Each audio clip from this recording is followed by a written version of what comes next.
At 6:48 on NFL Cutdown Tuesday, the Chiefs just unveiled their final 53-man roster, and in this video, we're going to go over some of the surprise cuts and also the players that made the team. But if you guys are new to this channel, my name is Michael Darcy, and you're watching the KC Sports Report. Do me a big time favor and hit that like button, share this video with your friends, and subscribe.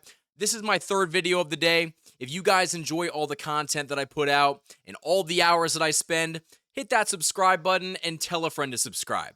But with that being said, let's go ahead and get into this final 53-man roster, because what we're going to talk about in this video is probably going to shock you.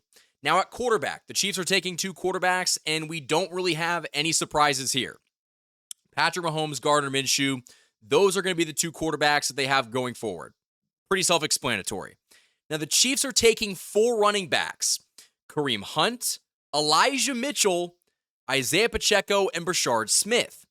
I was under the impression that Elijah Mitchell was actually going to be a cut candidate because they just released Carson Steele before that 3 o'clock deadline. And so the Chiefs are indeed taking four running backs, but somehow, some way, after not really playing all that much in the preseason, Elijah Mitchell's going to make this team. So they must think that he's got something hidden that he can unlock and give this offense.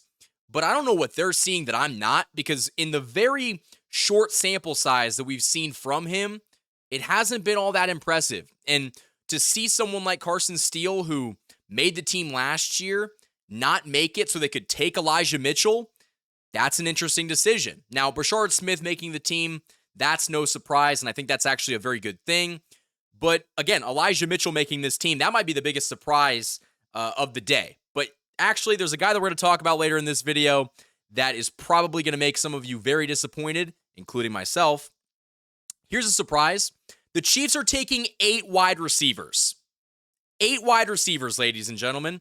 Hollywood Brown, Jason Brownlee, Nico Remigio, Rashee Rice, Jalen Royals, Juju Smith-Schuster, and Tyquan Thornton. The Chiefs are taking 8 wide receivers for the first time in I don't know how long. This might be the first time ever. Now, part of the reason that they're doing that is because, Rashee Rice has that suspension that's looming in the middle of the season, and so they have to be careful. And they also realize that the Chiefs' wide receiver room has a lot of injury concerns. Hollywood Brown is someone that has showed that he can't stay healthy over the duration of the season. Someone like Juju Smith-Schuster's older, and even Xavier Worthy has battled injuries, this offseason. He was in concussion protocol for like 2 days, but I think the Chiefs want to have enough wide receivers in case of a prolonged suspension for Rice. But them taking 8 wide receivers, man, I did not see that coming. But with the Chiefs doing that, that means they have to make a sacrifice at another position. And with that being said, let's go ahead and get down to tight end, where the Chiefs are taking 3 tight ends. They're taking Noah Gray, Travis Kelce, and Jared Wiley. So Big Bob Tonyan, Robert Tonyan, ended up not making the team, which I was absolutely floored about, because I thought he was fantastic in the preseason, looked great in training camp, a true big body threat in the red zone, and the Chiefs elected to go with the guy they drafted last year in Jared Wiley. And I personally don't agree with that. I mean, if this was just about the football player, there is no way that Jared Wiley beats out Robert Tonyan.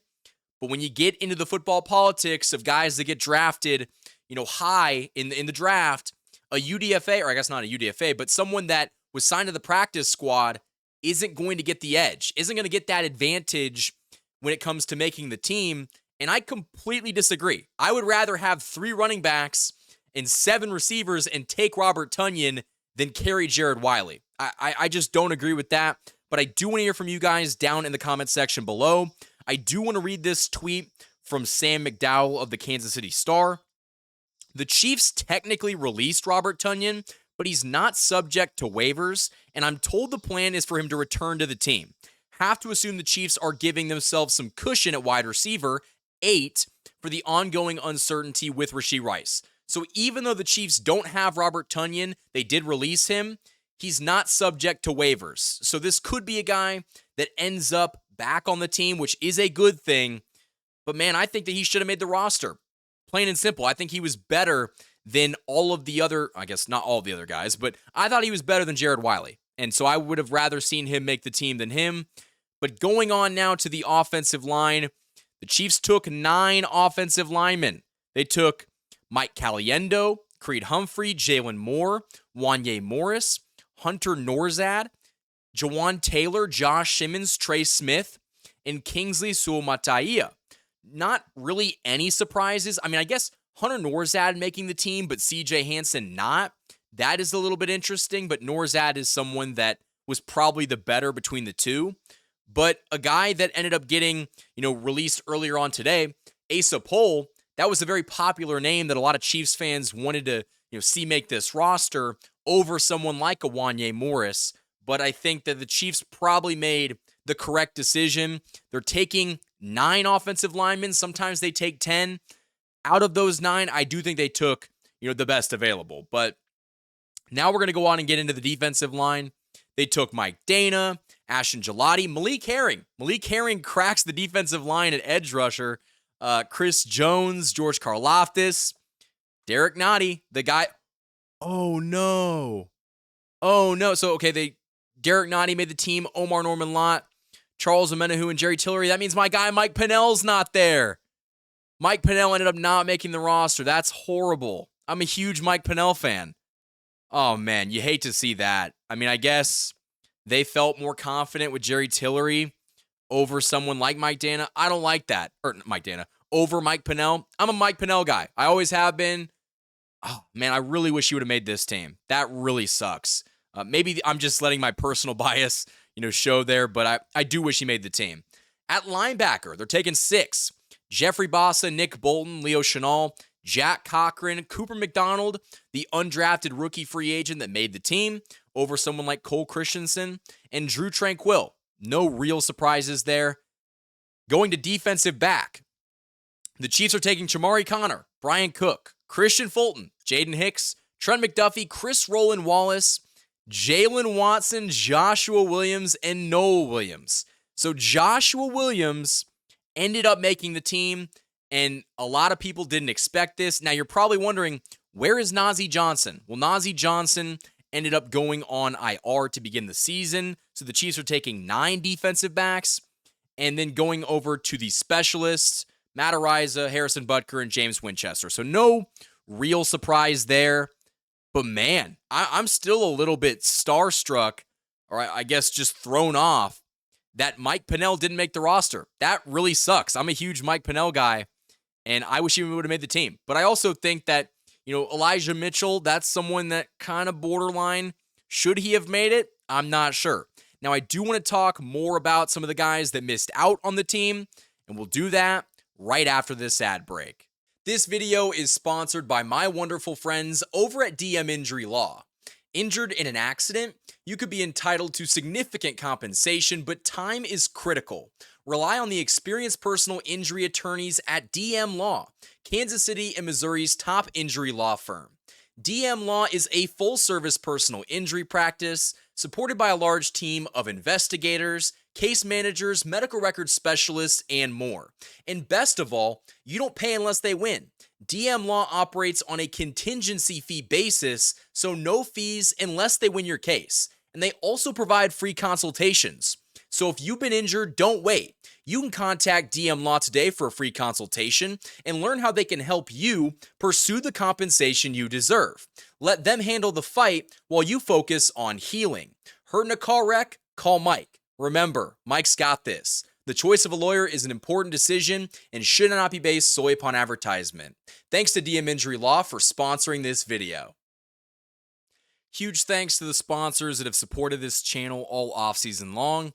Now, getting back into the main portion of this video, I mean, right away, the guys that ended up making this team that kind of stick out like a sore thumb, Joshua Williams, I didn't expect him to make the team whatsoever, especially because the Chiefs don't really play him. And you saw him play deep into the games in the preseason. That one's a little interesting. Robert Tonyan not making the team initially on the 53-man, like that's surprising to me, especially when, we were watching these preseason games, and I was like, I don't really need to see anything else from him. That's how good he was. Someone like Mike Pennell not making this team over someone like Jerry Tillery, Derek Nottie too. Like, if it's between Mike Pennell and Derek Nottie, I'd rather have Mike Pennell. And I understand I've got some personal bias there, but Derek Nottie got essentially pseudo cut from the Jets. We had to trade a late round pick swap to go get him. That's someone that normally probably is not making a roster.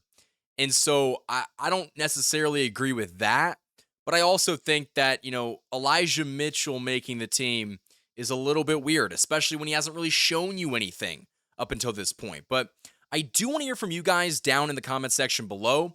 What are your initial thoughts of the Chiefs' final 53-man roster? Any surprises? Any guys that didn't surprise you whatsoever? I was pretty surprised to see some guys' names on there and some guys' names that weren't.